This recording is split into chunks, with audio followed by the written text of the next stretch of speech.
pense beaucoup à ça en ce moment. Quel est le meilleur moyen de changer le monde ?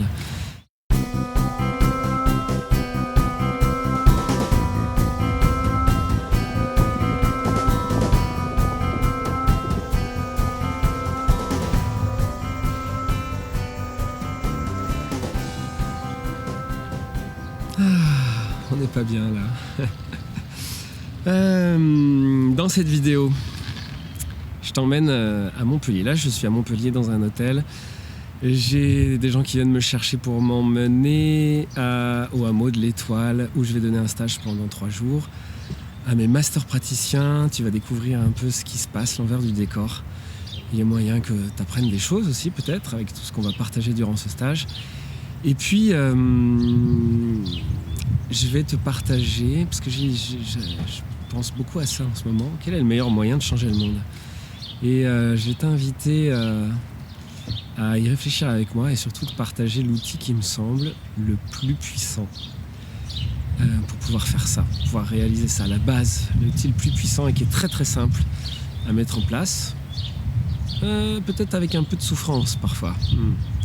En attendant, on va profiter, méditer en attendant que mon cher associé Raphaël et que Fabien, mon cher ami caméraman, étudiant aussi de l'académie, viennent me chercher en voiture pour y aller. Ah mon poteau, ça va? Très bien. Heureux? Ouais, vraiment. Ça va?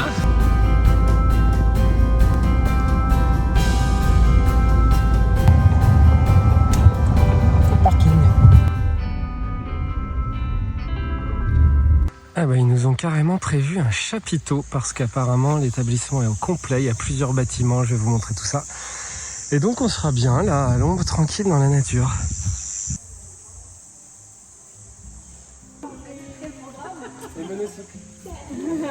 Pourquoi pas. Ça va? Donc, ce truc simple que je voulais vous partager, en fait, ça part du constat simplement qu'on est dans un monde où on s'est désynchronisé du vivant, désynchronisé de soi, des autres, en partant du principe que tout n'était que matière et rapport de cause à effet au monde. Maintenant, si la science va bien plus loin que ça, nos mentalités, elles, ne vont pas encore là-dedans et on a perdu le sens du sacré. Quand on voyage, on se rend compte que dans les sociétés primordiales ou historiques, il y avait encore le sens du sacré et qu'on s'est déconnecté de ça.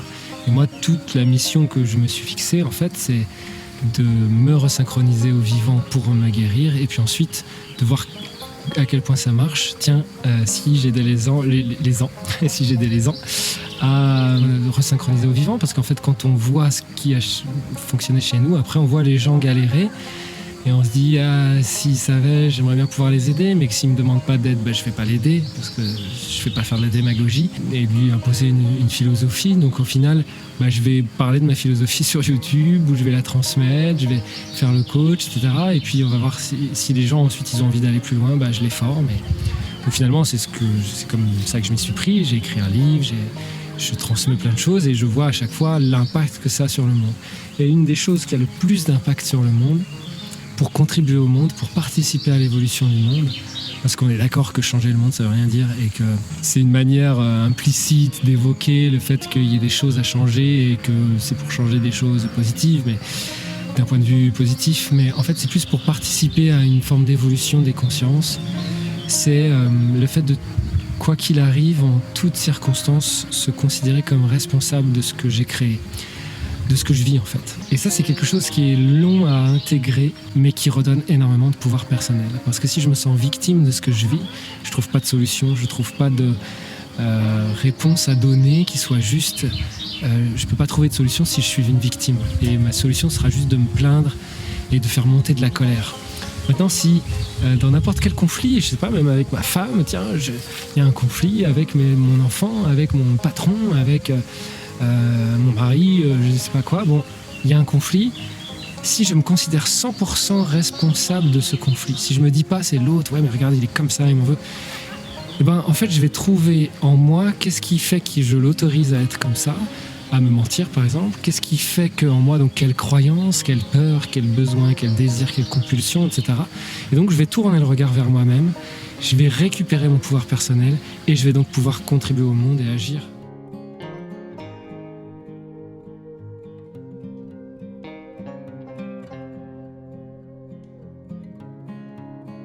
Et donc, je ne suis plus victime de mon partenaire, de mon enfant, de mon patron, du monde et de la société.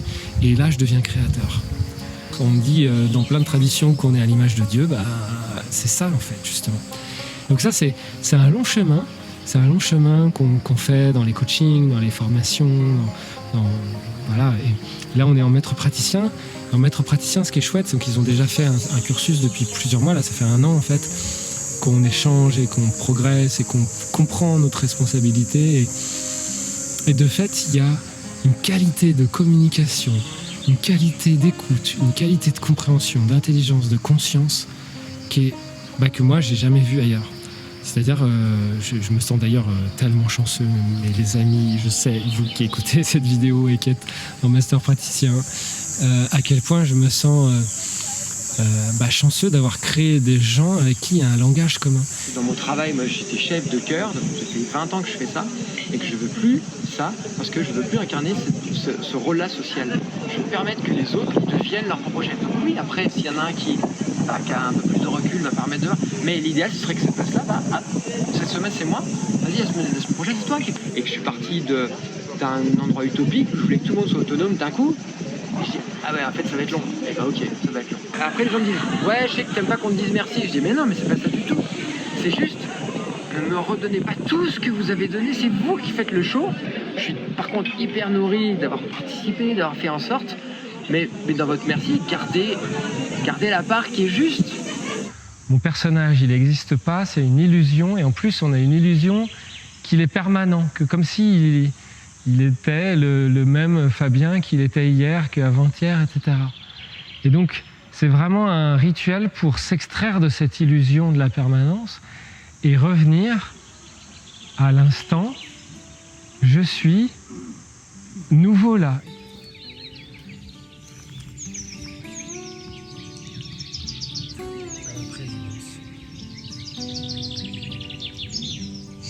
Alors on vient de faire une expérience là assez étonnante parce que je viens de leur faire un rêve à l'intérieur de l'autre personne.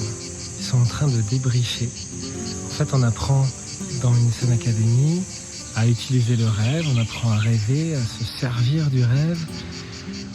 On apprend à se servir du rêve dans un organe pour avoir les informations de cet organe, qu'est-ce qu'il veut, qu'est-ce qu'il nous dit, quels sont ses besoins, rencontrer l'entité de l'organe qui va nous donner des éléments, qui va nous conseiller, qui va nous permettre de faire des transformations, d'opérer des transformations dans le rêve qui seront des véritables petites guérisons, ou pas que petites d'ailleurs.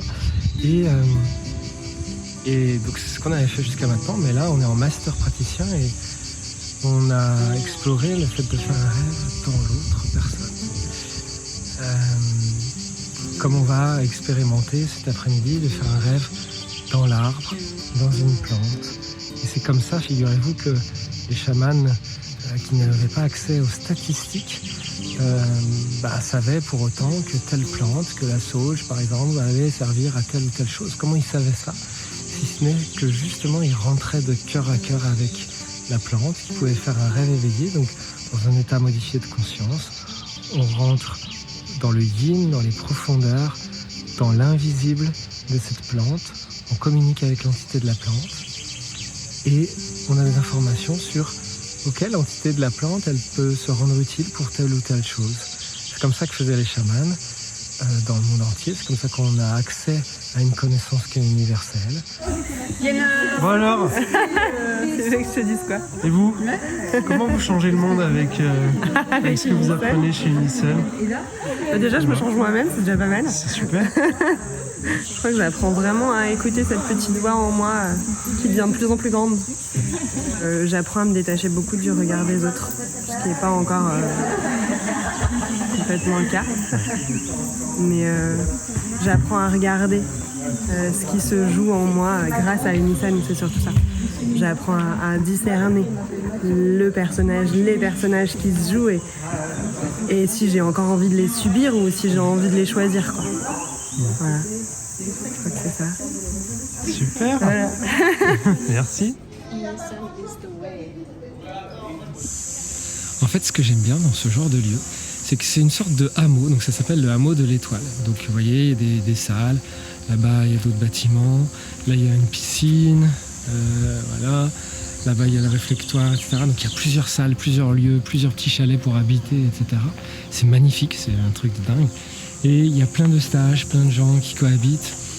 Et ça nous a fait rêver l'idée de créer des lieux de retraite. Vous savez, en fait, il y a beaucoup de gens. Par exemple, s'ils font un problème d'anorexie, s'ils font un problème de dépression, de burn-out un peu trop sévère, etc., ils vont dans un hôpital psychiatrique. Et un hôpital psychiatrique, l'intérêt, ce qui est cool là-dedans, c'est qu'ils coupent avec leur environnement. Et donc, si leur environnement leur rappelle toujours les mêmes choses et leurs mêmes travers, bah, ils coupent avec ça. Mais par contre, le principe de l'hôpital, c'est que c'est pas synchronisé avec le vivant. Le principe de l'hôpital, c'est que c'est complètement désynchronisé avec le vivant, donc il n'y a pas d'énergie dans la nourriture, dans les relations, tout est de l'apport de l'extérieur et tu ne prends pas ta responsabilité. Et donc pour moi c'est génial en cas d'urgence, et donc parfois c'est complètement adapté parce que c'est l'urgence et le confort, voilà. Mais il n'y a pas de lien avec le vivant. Et moi ce que j'aimerais trop quand je vois un lieu comme ça, c'est un lieu de retraite qui est que consacré à se resynchroniser au vivant, qui est absolument consacré que à ça. J'invite des gens à vivre une philosophie, parce que c'est ça une scène, c'est un art de vivre, comment on met en place une philosophie qui nous resynchronise avec le vivant plutôt que se plaindre que le monde détruit le vivant. Et c'est la philosophie qui va nous aider, et c'est pas juste des choix de tiens je mange plus ci ou je consomme plus ça. C'est pas juste le choix, c'est vraiment la philosophie du début à la fin. Philosophie matérialiste, quoi qu'on fasse, on fera que des choix matériels et c'est pas comme ça qu'on réenchantera le monde. Depuis qu'on s'est désacralisé, on a détruit toutes les sociétés sacrées et on détruit la planète, on détruit le monde. Et comment on ramène du sacré? Ça c'est tout. C'était le sujet en plus du jour avec les élèves, et je trouve que c'est particulièrement ça en fait, on augmente le taux vibratoire, on augmente l'énergie parce qu'on ramène du sacré.